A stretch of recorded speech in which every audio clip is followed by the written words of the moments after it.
Iran के ballistic मिसाइलों ने सिहोनी रियासत के दिल तलबीब के मज़ाफ़ाती इलाके पीता तकवम में क़यामत बर्पा कर दी। दिमोना के एटमी शहर के बाद अब इसराइली आबादकार बंकरों में मासूर हो चुके हैं। दूसरी जानिब ईरानी फिजाई हदूद की खिलाफ वर्जी करने वाला अमरीकी F-15 तैयारा जजीरा हुर्मुज़ के करीब जमीन बोस हो चुका है। क्या नेतन्याहू के आलमी इत्तेहाद के लिए दहाई उनकी आखिरी पुकार साबित होगी? देखिए इस रिपोर्ट में। ईरानी ज्वाइंट एयर डिफेंस कमांड ने एक बड़ी अस्करी कामयाबी का दावा किया है। ईरानी हकाम के मुताबिक मुल्क के जनूबी साहिल पर जजीरा हुर्मुज़ के करीब ईगल लड़ाका तैयारे को मार गिराया गया। बताया गया है कि F-15 एक अमरीकी इस तैयारे ने ईरानी हुदूद में मिसाइल फायर करने की कोशिश की थी, जिसके फौरन बाद ईरानी डिफेंस सिस्टम ने इसे फिजा में ही निशाना बनाकर समुंदर बर्द कर दिया। ये वाकया खित्ते में अमरीकी मदाखलत के खिलाफ तेहरान के आनी अज़्म का आगाज़ है। इसराइल के वस्ती इलाके पीता तकवा से उठने वाले धुएं के स्याह बादल ये बता रहे हैं कि ईरान के मिसाइलों ने सिहोनी दिफाई निजाम आयरन डोम को मुकम्मल तौर पर नाकाम बना दिया है। ऐनी शाहिदीन के मुताबिक मिसाइल लगने के बाद मुतअद्दिद इमारतें मलबे का ढेर बन गई हैं और बड़ी तादाद में सिहोनी आबादकार बंकरों में फंस कर रह गए।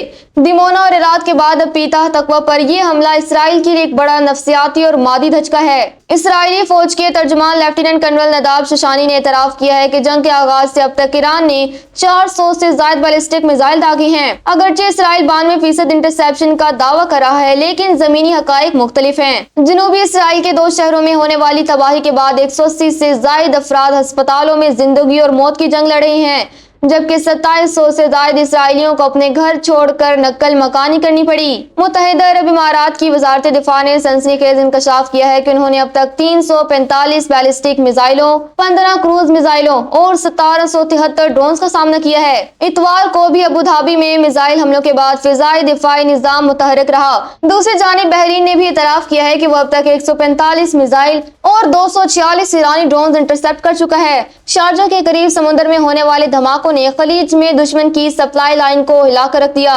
ईरानी हलाल अहमद के मुताबिक अमेरिका और इसराइल के मुश्तरका हमलों में ईरान भर में 81,000 से ज्यादा सिविलियन यूनिट्स, स्कूलों और अस्पतालों को निशाना बनाया गया है। ये जनीवा कन्वेंशन की खुली खिलाफ वर्जी है। तेहरान के करीब कोहे बर्जमाली में मिसाइल बनाने वाली तंसीब पर अमरीकी हमले की सैटेलाइट तस्वीर भी सामने आई हैं, जिससे जाहिर होता है कि दुश्मन ईरान की अस्करी कुव्वत से किस कदर खौफजदा है। कतरी पानियों में होने वाले एक फौजी हेलीकॉप्टर हादसे की तफसीलात सामने आ गई हैं। तुर्की की वजारत दिफा ने तस्दीक की है कि इस हादसे में एक तुर्क फौजी और दिफाई फे मुसलसान के 2 एहलकारों समेत कुल 7 अफराद जाँ बहक हुए हैं। कतरी हकाम इस वाक़े की तकनीकी वजूहात की तहकीकात कर रही हैं। इसराइली फौज ने दावा किया है कि उन्होंने जनूबी लबनान में एक फिजाई हमले के दौरान हिज़्बुल्लाह के रिजवान फोर्स के कमांडर अबू खलील बर्जी को शहीद कर दिया है। ताहम हिज़्बुल्लाह की जानिब से जवाबी कार्रवाइयों में शिद्दत आ गई है। लबनान में अब तक 100 से ज्यादा बच्चों समेत 1000 से ज्यादा अफराद शहीद हो चुके हैं, जिस पर आलमी बरादरी की खामोशी सवालिया निशान है।